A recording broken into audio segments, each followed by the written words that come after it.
اعلیٰ حضرت بریلوی رحمۃ اللہ تعالیٰ نے لوگوں کی تربیت فرمائی، اور آپ فتاوی رضویہ میں اس مضمون کو بیان کرتے ترمذی شریف کی وہ حدیث نقل کرتے ہیں۔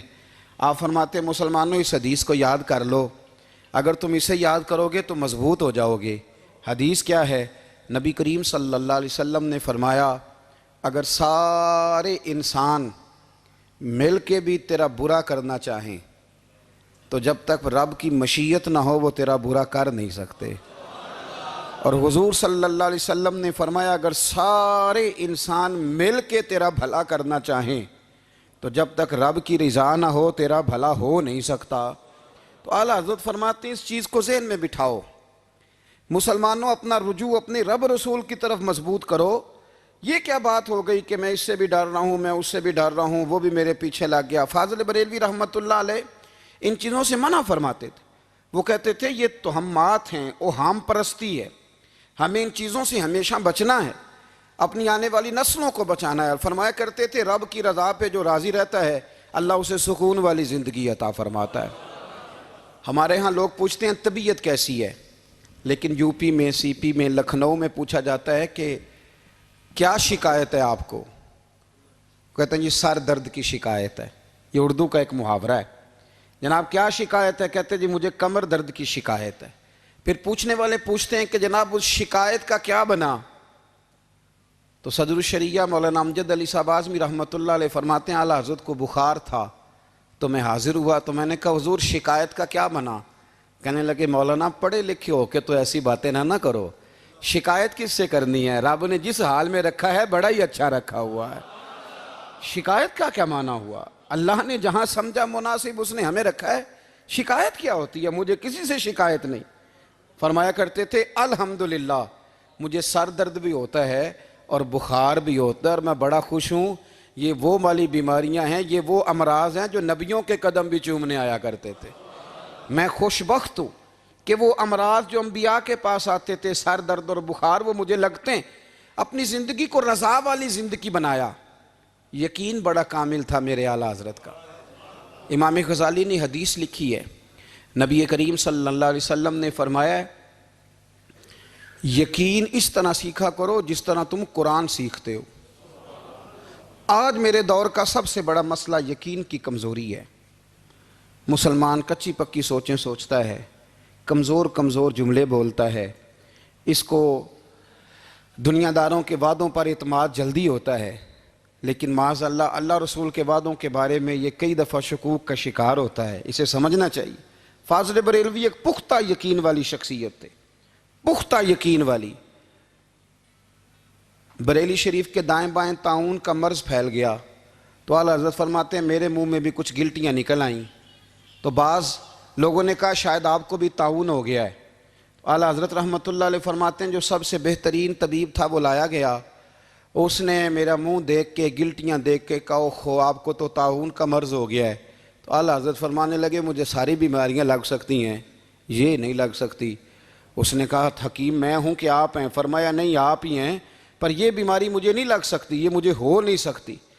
اس نے اصرار کیا تو اعلیٰ حضرت رحمۃ اللہ تعالیٰ علیہ اس کو کہنے لگے میاں تو جو مرضی کر لیکن مجھے طاعون کا مرض نہیں ہو سکتا، یہ بات طے ہے۔ وہ ناراض ہو کے چلا گیا۔ اب طاعون کی جو گلٹیاں ہوتی تھی نا وہ بڑے بڑے مہینوں نہیں جاتی تھیں، تکلیف رہتی تھی۔ اعلیٰ حضرت کہتے ہیں میں نے اسی رات نا تھوڑی سی کالی مرچوں کا سفوف بنایا اور مسواک میں رکھ کے جب منہ کے اندر چھڑکا تو تھوڑا سا خون نکلا اور میرا منہ بالکل ٹھیک ہو گیا۔ سویرے میں نے کہا بلاؤ نا اپنے حکیم کو جو کہتا تھا طاعون ہو گیا ہے۔ تو لوگ کہنے لگے حضور آپ کو ویسے کیسے پتا تھا طاعون نہیں ہے؟ فرمانے لگے پتہ اس طرح تھا کہ اللہ کے رسول صلی اللہ علیہ وسلم نے ایک دعا ارشاد فرمائی ہے، فرمایا کسی مریض کو دیکھ کے پڑھ لو الحمدللہ الذی مما ابتلاک بہ وفضلنی علی کثیر ممن خلق تفضیلا۔ حضور نے فرمایا کسی بیمار کو دیکھ کے، مصیبت والے کو دیکھ کے یہ دعا پڑھو، تم اس مصیبت میں شکار نہیں ہوں گے۔ فرمانے لگے میں نے طاعون کے مریض کو دیکھ کے دعا پڑھ لی تھی، تارے ٹوٹ سکتے ہیں، چاند گر سکتا ہے، سورج اپنی جگہ چھوڑ سکتا ہے، پر مدینے والے محبوب کی بات غلط نہیں ہو سکتی۔ یہ میرا یقین کامل ہے، ساڑھے نبی دی زبان ساڑھے واسطے قرآن، یہ بات غلط ہو سکتی؟ مضبوط یقین فاضل بریلوی کا۔ مضبوط نظریات. اعلیٰ حضرت رحمت اللہ تعالیٰ علیہ سے کسی نے کہا آپ کس طرح کے مومن ہیں, کس طرح کے مومن ہیں؟ تو اعلیٰ حضرت فرمانے لگے میرا دل چیرو, اس کو کھولو, ایک طرف لا الہ الا اللہ لکھا ہوگا, دوسری جانب محمد رسول اللہ لکھا ہوگا. کھول کے دیکھ لو. ایک تو یقین کی. پھر دوسری بات, خشک لوگوں کو زندگی گزارنے کا مزہ کوئی نہیں آتا. زندگی گزارنے کا مزہ اسے ہی آتا ہے جسے کسی سے پیار ہو جاتا ہے. باقی نہ دیکھیں نا, ایک بندہ جبرن ایک شخص بچے پالتا ہے, وہ کہتا ہے یہ میرے لیے کیا مصیبت ہے 5 بچے, اور ایک شخص کو بچوں سے پیار ہو جاتا ہے. وہ جوان بھی ہے, خوبصورت بھی ہے, پر عید پہ کپڑے نہیں خریدتا. بیوی سے کہتا ہے میں پرانی پہن لوں گا پر بچوں کو نہیں لے دے. اور بھائی تیری خواہشیں مر گئی ہیں, تیری خوبصورتیوں کی طرف جانے کی آرزویں ختم ہو گئی. تو کہنے لگا سارا کچھ ہے پر بچوں سے پیار جو ہو گیا ہے. اعلیٰ حضرت رحمت اللہ علیہ بہت بڑے فلسفی تھے, منطقی تھے, بہت بڑے سائنسدان تھے. یہاں بڑا سنجیدہ اجتماع ہے, میں بڑی خاص بات کرنے لگا ہوں. سارے سائنسدان کہتے ہیں زمین گھومتی ہے. اعلیٰ حضرت نے اتنی موٹی کتاب لکھی ہے زمین ساکن ہے. فرماتے تھے ہم جیسے مرضی سائنسدان کہیں گے آپ نے دلائل دی ہیں. آپ فرماتے ہیں جب نبی کریم علیہ السلام کی حدیث مسلم شریف میں موجود ہے کہ جب اللہ نے زمین کو پیدا کیا زمین کانپنے لگی تو اللہ نے پہاڑوں کو میخیں بنا کے قلعے بنا کے اندر لگا دیا تو زمین ٹھہر گئی. فرمانے لگے جب مصطفیٰ کریم نے کہہ دیا ٹھہر گئی ہے تو سارے سائنسدان بھی کہیں تو ہم ماننے کو تیار نہیں کہ گھومتی ہے. انہوں نے دلائل دیے. وہ ہمیں نہ روز کہہ دیتا ہے ڈاکٹر آپ کی طبیعت خراب ہے, کھانسی ہے, گھر میں کسی اور کو تو نہیں؟ ہاں جی ہے جی. وہ کہتا اسی کی وجہ سے ہو گئی ہے. او خدا کے بندے, نبی کریم علیہ السلام نے فرمایا بیماری متعدی نہیں ہوتی, ایک سے دوسرے کو نہیں لگتی. اور بڑے سادے انداز میں مسلم کی حدیث ہے, ایک صحابی نے کہا یا رسول اللہ میرے اونٹ کو اس اونٹ سے خارش پڑ گئی ہے. تو اللہ کے رسول فرمانے لگے تیرے اونٹ کو تو اس سے پڑی ہے تو اس کو کہاں سے پڑی تھی؟ کہنے لگا جی وہ تو قدرتی معاملہ ہے. تو حضور فرمانے لگے یہ بھی قدرتی معاملہ ہے. اب ہمیں جو مرضی, اعلیٰ حضرت کے زمانے میں لوگوں نے کہا کشش ثقل ہے, زمین اپنی طرف چیزوں کو کھینچتی ہے. دلیل کیا ہے؟ وہ کہنے لگے جی سیب گرتا ہے تو زمین پہ, آم گرتا ہے درخت سے تو زمین پہ, امرود گرتا ہے تو انار گرتا ہے تو زمین میں کشش ہے, کھینچ لیتی ہے. اعلیٰ حضرت فرمانے لگے شاباش, سائنسدان جو کہیں گے ہم مانیں گے.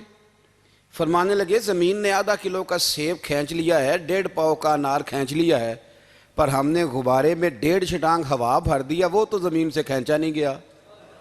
یہ کس قسم کی کش سے ثقل ہے؟ یہ ابھی 2 سال پہلے ڈاکٹر عبد القدیر خان کا مضمون چھپا تھا روزنامہ جنگ میں. وہ کہتا ہے مجھے وہ مولوی چاہیے تھا جس کے پاس قرآن حدیث بھی ہو اور سائنس کے علوم بھی ہوں. کہتا میں نے زمانے کے دروازے کھٹکھٹائے, پھر میں پہنچا بریلی کے امام کے پاس, اور کہتا ہے وہاں جا کے نہ میں ٹھہر گیا ہوں, اس لیے کہ مجھے قرآن و سنت کا نور بھی ملا ہے اور مجھے سائنس کے رموز بھی ملے ہیں. یہ واحد شخص ہے جو دین کو سائنس کا پابند نہیں کرتا بلکہ سائنس کو مدینے والے کا غلام بناتا ہے, مدینے والے کا غلام بناتے ہیں. تو اعلیٰ حضرت فرمانے لگے عجیب فلسفہ ہے نا جی, آم کھینچ لیا اس نے, سیب کھینچ لیا, امرود کھینچ لیا, پر اس سے 1.5 چھٹانگ والا غبارہ. تو لوگوں نے کہا حضور پھر مسئلہ کیا ہے؟ آپ فرمانے لگے مسئلہ یہ ہے کہ ہر چیز اپنی اصل کی طرف لوٹ جاتی ہے. ہر چیز اپنی, سیب امرود انار زمین سے پیدا ہوتے ہیں تو زمین پہ گرتے ہیں. ہوا کی اصل اوپر ہے, اس لیے جب غبارے میں ہوا بھریں گے تو ہوا اس کو اوپر لے جائے گی. ہاں جب اس سے ہوا نکل جائے گی تو پھر غبارہ جو جس کی اصل ہوتی ہے ادھر لوٹ جاتا ہے. انسان مٹی سے بنا ہے تو جاتا کہاں ہے؟ مٹی دیں مٹی رہنا ہی. ایمی کا دی بلے بلے, اج مٹی دے اتے بندیا تے کل مٹی دے تھلے. تو اعلیٰ حضرت رحمت اللہ تعالیٰ علیہ نے نا اپنے سارے علوم کو نبی پاک کا غلام بنا دیا.